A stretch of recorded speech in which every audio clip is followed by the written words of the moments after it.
The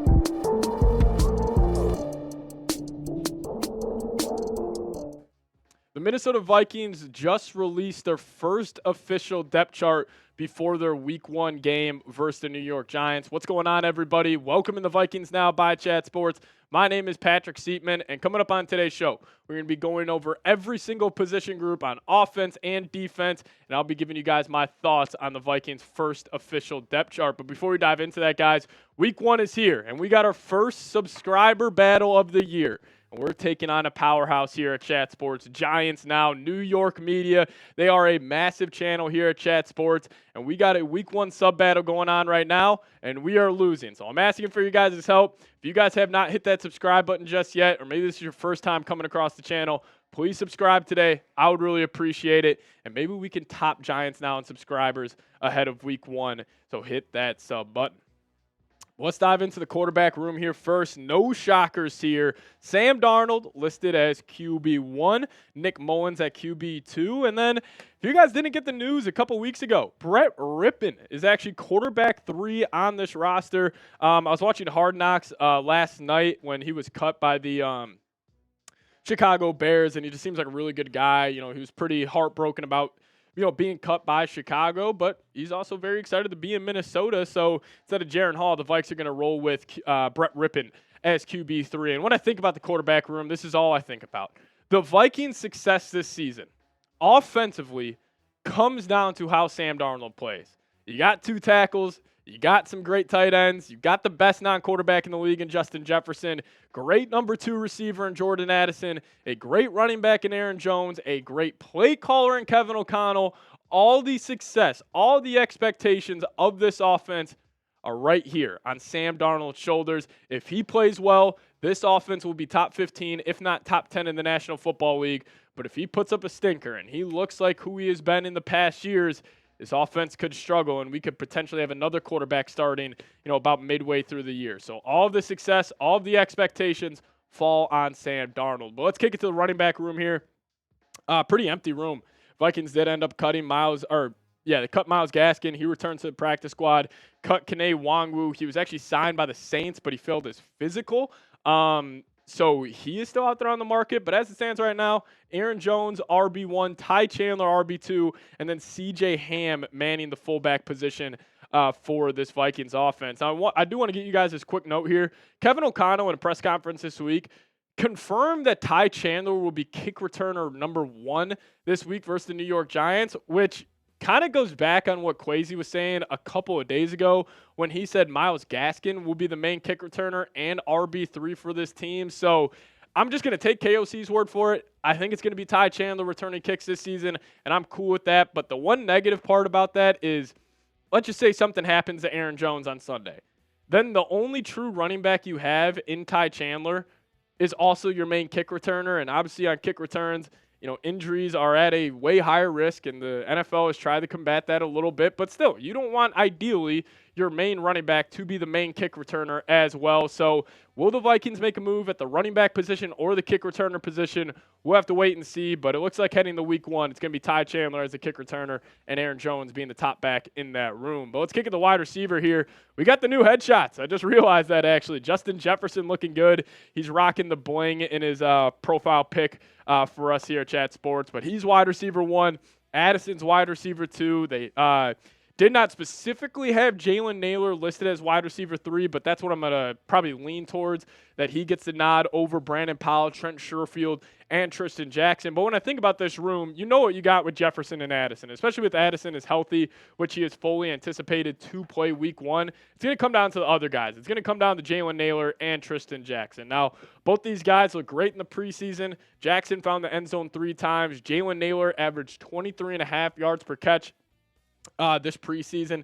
They're both super explosive guys. They both play the game just a little bit differently. And I like that because you need different archetypes of wide receivers. It's how you get a perfect blend in that room. But both of these guys got high expectations for them. And I'll tell you what, one guy specifically in terms of Week 1 versus the Giants, Jalen Nailor, he could be set up to have a massive game because the Giants will be doing everything they can to take away Jefferson, Addison, and Aaron Jones. He's going to get a lot of one-on-one opportunities. We'll see if Sam Darnold can find him and take advantage. But, the one guy I'm most excited to watch against the Giants, and I don't know if it's just because we go through the NFL offseason, we go through preseason, and you don't really talk about, the main guys on your roster as much as you should. But this man right here, I feel like, again, Vikings fans, NFL media, just everybody who covers the sport of football are forgetting how damn good number 18 is. This guy was the catalyst a couple years ago when the Vikings won 13 games. Late in the fourth quarter, he came up clutch. Even this past season, battling through injuries, playing around 8.5 games, he still got over 1,000 yards this past season. He has gotten better every single year he's been in the NFL. We're going to see the best version of 18 this Sunday against the Giants. But let's kick it to the tight end room here. We got TJ Hawkinson. He is on the PUP list, so he could return week 5. I'm assuming it's going to be more towards week 7, but who knows? Maybe he could return London or he could return for the London game versus the New York Jets, but it will be Josh Oliver being the main tight end, best run-blocking tight end in the league. You got Johnny Munt. You got Nick Muse working in there as well. And here's a hot take. I'm calling it right now. Josh Oliver scores this Sunday. I can see it now. Sam Darnold's going to be goal line formation, play action. Josh Oliver slips out of the back of the end zone. He's wide open, and Darnold just throws him a lollipop, and he scores. So that's my hot take for Sunday. I got Josh Oliver scoring 6 against the Giants. But the offensive line, no shockers here. We are going to be rolling out Christian Darrisaw, left tackle, Blake Brandell, left guard, Bradbury at center, Ed Ingram, right guard, and Brian O'Neill at right tackle. And I'm looking at the 3 guys on the interior, Brandell, Bradbury, Ingram. You know why? Because this man right here, Dexter Lawrence, will be the reason if the Giants end up beating the Vikings.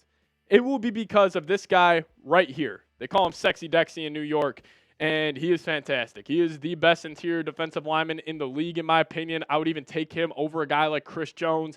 He is a great in the run-stuffing department. He's great at getting pressure to the quarterback from the interior, and, it's a cliche here, and we saw it with Kirk Cousins, but quarterbacks, they hate pressure from the interior. This is a guy who could game-wreck a game. The Vikings aren't prepared for him, or if he just manhandles Bradbury, Ingram, and Brandell, Giants could find some success in stopping the Vikings offense. But speaking about the offense, will the Vikings offense be top 15 this season? Give me a Y for yes or an N for no down below in the comment section. You guys let me know your thoughts on how you think this offense will fare for the 24-25 NFL season. Coming up next year on the show, we're going to be diving into the defensive depth chart for your Minnesota Vikings. But before we dive into that, I got to give a massive shout out to today's sponsor. That is Game Time. If you guys download the Game Time app, use promo code ChatSports. We'll hook you guys up with $20 off. Yes, that is correct. $20 off your first purchase. But shout out to Game Time for sponsoring today's show. And Game Time actually has a new feature called Game Time Picks that makes getting tickets to see your favorite teams play live even easier. Now, Game Time Picks, it filters out the fluff to show you only incredible deals on great seats so you don't have to waste time searching through thousands of tickets. Now, Game Time is the #1 ticket purchasing app out there, and I absolutely love it. One of my favorite features is the views from your seat, where you can see specifically what you'll be looking at before you even buy the ticket to your favorite event. And also, week 2, the San Francisco 49ers are rolling in the U.S. Bank Stadium. If you guys want to get a ticket for that game, use Game Time. So download the Game Time app, create an account, and use code ChatSports for $20 off your first purchase. Terms apply. Again, create an account and redeem code CHATSPORTS for $20 off. Download Game Time today. What time is it? Game Time. The link for that will be in the comment section and description of today's show. Let's kick it to the edge department here, as this is a group that I am a massive fan of, and I feel like it's going underrated because I do believe you still have a top tier guy in Jonathan Grenard. Then you got the most versatile player in the NFL in Andrew Van Ginkel. And then you got the stud, Dallas Turner, first-round pick, who absolutely cooked the Raiders left tackle in the first preseason game. And then you also got a guy like Gabe Murphy, who's on IR, UDFA from UCLA. But anytime I see this edge group, anytime I throw up this depth chart on the screen, I think this is the best edge group the Vikings have had since the Mike Zimmer days. Like, since the Vikings had Everson Griffin, Danielle Hunter manning that group, like, this is the best group that they have had. Maybe you don't have the superstar in Danielle Hunter, but keep your eyes out for Jonathan Grenard. This guy who had 12.5 sacks last year and in his first real breakout season. But I'll tell you what, this is not the same Giants offensive line you saw a year ago where they gave up the most sacks in the NFL. They made some additions. They brought in John Runyon. They brought in Greg Van Roten. They brought in Jermaine Illuminor to shore up that group. And if you guys watch Hard Knocks, they are their biggest priority this offseason was protecting Daniel Jones. And the Vikings, it's just going to be a little bit tougher getting to the quarterback in comparison to getting to the quarterback against New York this past season. Also, Andrew Thomas, one of the best left tackles in the game. But in terms of stopping the run for the Minnesota Vikings, you're looking at the defensive line depth chart. It's got Jerry Tillery, former first-round pick, Harrison Phillips, and Jonathan Bullard. And, this is the most mid-group on the team. Like, they're not great. They're not bad. They're just straight up middle of the pack. But I want you guys to look at the three names below the three starters.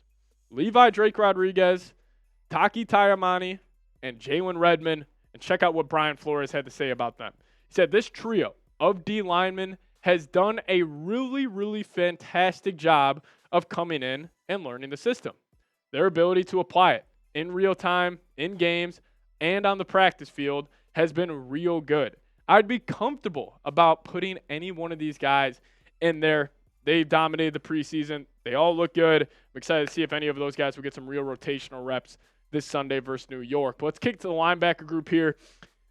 Definitely the most top-heavy group for this Vikings team because you wouldn't really feel too confident about Grugier Hill or Brian Asamoah, checking in the game for Ivan Pace or Blake Cashman. But both of these guys are fantastic. And I'll tell you what, Cashman is going to be that guy where it's going to be Sunday. He's going to make a big-time tackle for loss, or he's going to have an interception on Daniel Jones, and we're going to be sitting there saying, man, we should have gave more attention to the free agent signing. So, listen, I do think, the Vikings linebacking group is better than it was last year. I think Cashman is an upgrade over Hicks, and I think with Ivan Pace going from year 1 to year 2, now he has the green dot. He's going to be one calling the plays. We'll just get more production out of that group. Again, this defense is going to shock people this upcoming season. And another group that is going to shock the NFL is this cornerback group. The three guys you see on screen right now, I think are all underrated in some regard. Byron Murphy, before he signed with the Minnesota Vikings, he was undisputed a top 20 cornerback in the NFL. Had a down year with the Vikes this past season. Shaq Griffin, he's played at a top level in the past, but he's coming off a down year. Stephon Gilmore is older, but he's still a very productive player. And keep your eyes on Dwight McGlothern. I'm very curious to see if he's going to get in the game this Sunday because you got to contain Malik Neighbors. He was drafted 6th overall in the 2024 NFL Draft, and if it's not Dexter Lawrence, I'm probably most scared of this guy right here.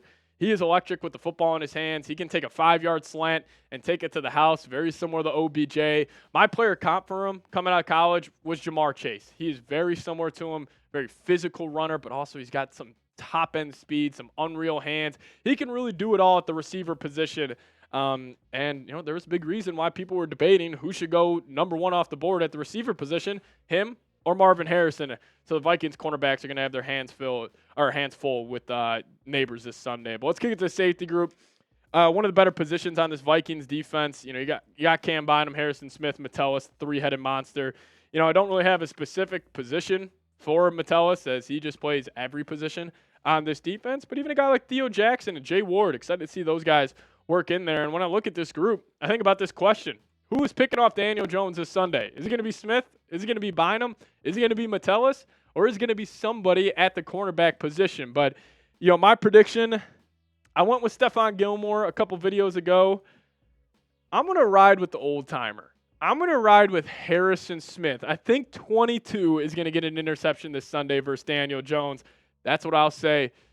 Predicting it right now, but hey, you guys let me know. Name a player who gets an interception week 1 versus Daniel Jones. I was saying Stephon Gilmore earlier in the week. I'm changing that. Call me flip-flop and Seeps, but I'm going to go Harrison Smith gets INT versus Daniel Jones this Sunday. Now, if you guys want more Vikings talk on your Twitter timeline, that's a handle right there at Pat Seeps. Give me a follow over there, and I'll give you guys a follow right back. See you guys next time. SKOL Vikes.